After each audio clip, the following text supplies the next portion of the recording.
Poppy SSC English second পেপারে বইটি থেকে কমপ্লিটিং সেন্টেন্স পড়া হচ্ছে। তো 153তে 5টা প্রশ্নের সমাধান করতে হবে। এ নাম্বারে বলছে unless you attempt all the questions, তুমি যদি সবগুলো প্রশ্নের উত্তর দেওয়ার চেষ্টা না করো তাহলে you will not get A plus, তাহলে তুমি এ প্লাস পাবে না।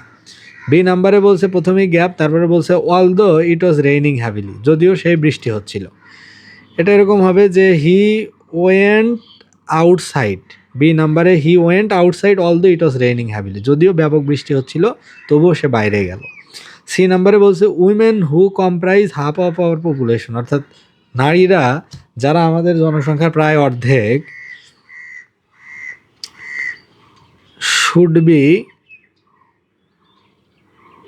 লিটারেটেড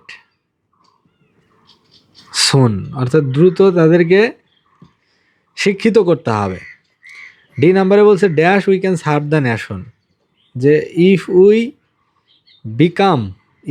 বিকাম স্কিলড, আমরা যদি দক্ষ হই we can serve the nation, তাহলে আমরা আমাদের জাতির উন্নতি করতে পারবো।